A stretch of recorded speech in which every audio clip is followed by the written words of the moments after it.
If trophy hunting is your thing and you want to add some more shiny platinums to your collection, then look no further. I'm Josh, and welcome to HotFix Gaming. Today I'm bringing you 10 2024 games that are fun and easy to complete on the PS5. 10. Another Crab's Treasure. Describing Another Crab's Treasure as multi-layered would surprisingly not be an overstatement. At first glance, it seems like an underwater adventure filled with charming challenges. However, as you delve deeper, you discover it carries messages on society, economy, and environmental issues. But let's put aside these messages for now. If you're an achievement hunter, beating the game without completing it 100% wouldn't make you happy. In that case, Krill's adventure will continue for you for a while longer because there are still achievements to be unlocked. But don't worry, it won't take you that long. Overall, for a completionist, Another Crab's Treasure requires around 25 hours of your time, and not that much effort, as its difficulty seems to only be a 5 out of 10. 9. Prince of Persia: The Lost Crown.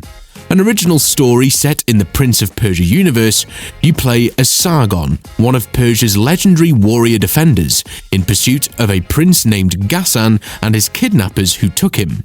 The gameplay is a mix of Metroidvania with fighting and platforming sections. Not all collectibles can be reached on the first visit. Many require story progress to unlock the required abilities.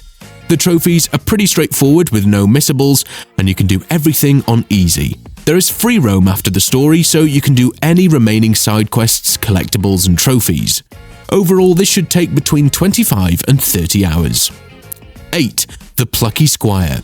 This puzzle adventure game follows, of course, the titular Plucky Squire and his friends, who have to come to terms that they are actually in a book.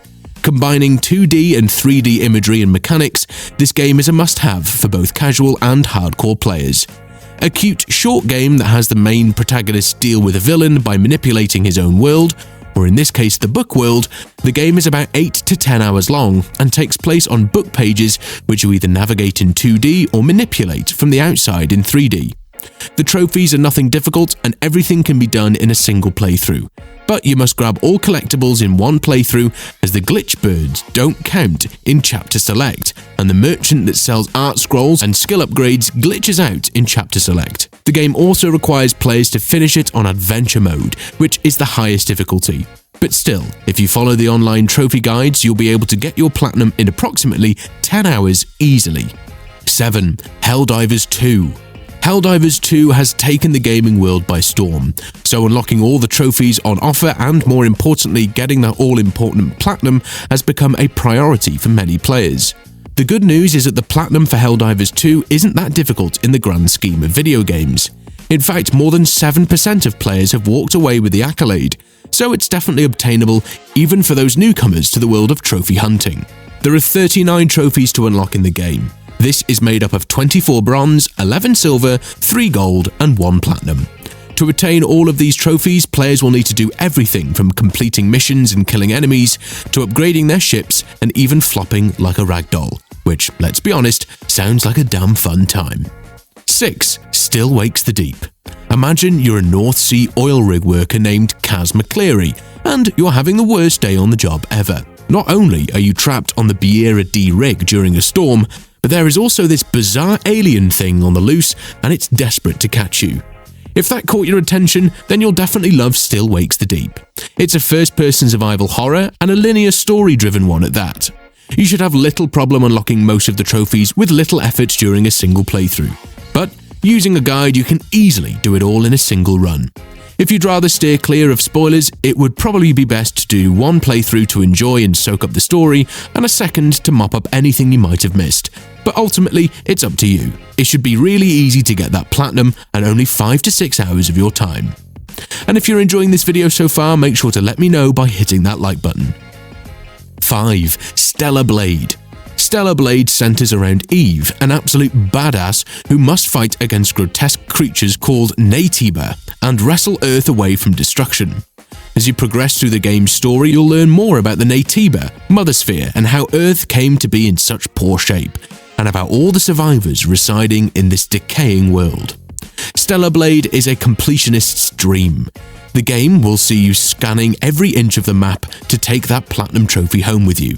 In positive news, the game doesn't have any difficulty-related trophies to worry about. However, there are points of no return and missables to worry about. You also have 3 different endings to get, one of which will require an entire second playthrough.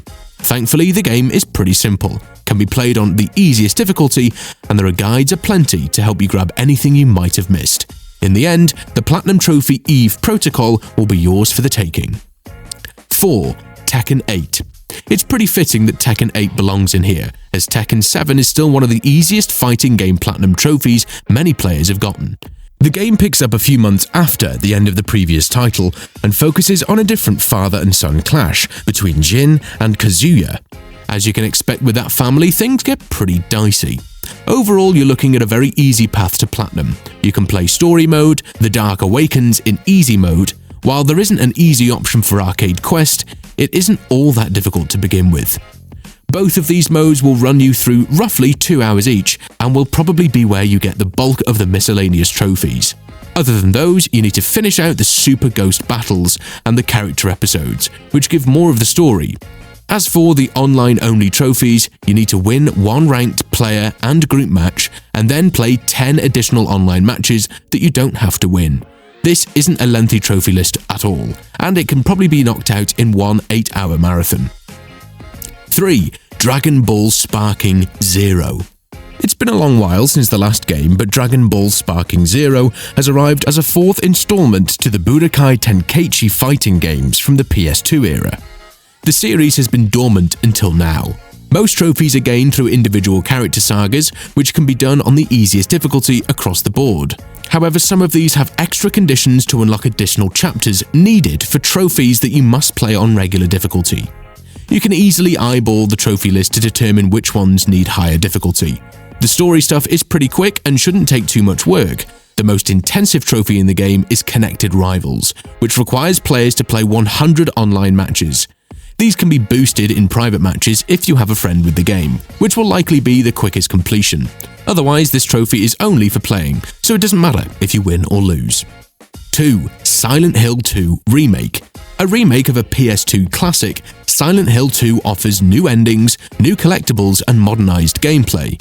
In order to get Platinum, you'll need to collect all 3 types of collectibles: memos, photos, glimpses. Unlock 6 original endings and complete the game under various conditions: within 10 hours, not using radio, not using guns. Fortunately, the endings get saved to your overall profile save rather than specific manual save slots. Because of this, you can get multiple endings in one playthrough by reloading manual saves. This makes it possible to get all trophies in only 2 playthroughs. A new Game Plus playthrough is needed to trigger some of the endings. This should take anywhere between 20 and 30 hours, but those who already got their Platinum say that it's far easier to complete the remake than the original. Number 1. Astro Bot. Ending with probably the cutest and most enjoyable Platinum one could ever get, this PlayStation-themed 3D platformer is basically a bigger and better version of Astro's Playroom. Perfect for all ages and skill levels. I doubt that anyone would run into some kind of trouble trying to get the Platinum. For Platinum, you'll need 100% completion. There are 80 levels, 300 bots, 120 puzzle pieces, 10 lost galaxies, which are secret level exits. There are also 169 gacha items, which you can buy for 100 gold coins each, but only 150 of them are required for trophies. The levels are quite short, lasting around 5 to 10 minutes.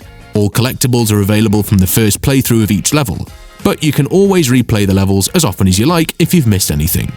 You can hover over the levels to see how many collectibles you found and how many you're missing. After approximately 15 hours of fun, you should have completed the trophy list.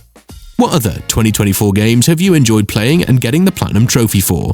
Let me know your favourites in the comments section below.